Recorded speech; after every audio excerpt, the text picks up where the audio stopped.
പുതിയങ്ങാടി നേർച്ചയിലുണ്ടായ സംഭവവികാസങ്ങൾ ഇതിനകം മീഡിയകളിലെല്ലാം നിറഞ്ഞു നിൽക്കുകയാണ്.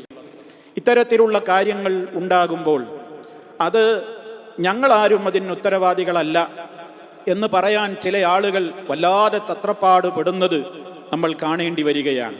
ഇത്തരം ഒരു ഇൻസിഡന്റ് നടക്കുമ്പോൾ ഇത് നാട്ടിലെ സമസ്തക്കാരാണ് നടത്തുന്നത്, അവർ കാരണമാണ് ഈ നാട്ടിലെ ആളുകൾ ഈമാനികമായി പിന്നോക്കം പോകുന്നതെന്ന് വരുത്തി തീർക്കുകയും അതുവഴി നമ്മുടെ ആശയം അവരുടെ മസ്തിഷ്കത്തിലേക്ക് തളക്കാൻ കഴിയുമെന്നുള്ള ആ ഒരു ഉഡായിപ്പ് തന്ത്രമുണ്ടല്ലോ, അത് കൈവച്ചേക്കുക. ഇതേ മുസ്ലിയാർ തന്നെ അവസാനം പറയുന്നുണ്ടെന്ത്, ഇത് സമ്പത്ത് വാരിക്കൂട്ടാനുള്ള ഒരു തത്രപ്പാടാണ്, ഇതിന്റെയൊക്കെ പിന്നിൽ വലിയ മാഫിയകളുണ്ട്, ഈ മാഫിയകളെ പ്രോത്സാഹിപ്പിക്കുന്നത് ആരാ? കേട്ടോളൂ അയാൾ പറയുന്നത്. ഇത് സമ്പത്ത് വാരിക്കൂട്ടാനുള്ള തന്ത്രപ്പാടാണ്, ഇതിന്റെ പിന്നൊക്കെ വലിയ മാഫിയകളുണ്ട്. ഈ മാഫിയകളെ പ്രോത്സാഹിപ്പിക്കുന്ന ആരാ? സുന്നികളി എന്ന ഞാനും നിങ്ങളും അടക്കമുള്ള ആളുകളാണ് ഇതിന് വളം വെച്ചു കൊടുക്കുന്നത്. ഈ ആദ്യം പറഞ്ഞ മുസ്ലിയാരാണ് ഇപ്പൊ പറയുന്നത് നമ്മൾ തന്നെ ഇതിന് വളം വെച്ചു കൊടുക്കുന്നത്, സുന്നികളാണെന്ന് പറയുന്ന ഞാനും നിങ്ങളുമാണ് ഇതിന് വളം വെച്ചു കൊടുക്കുന്നത് എന്ന് അതേ മുസ്ലിയാർ പറയുന്നുണ്ട്.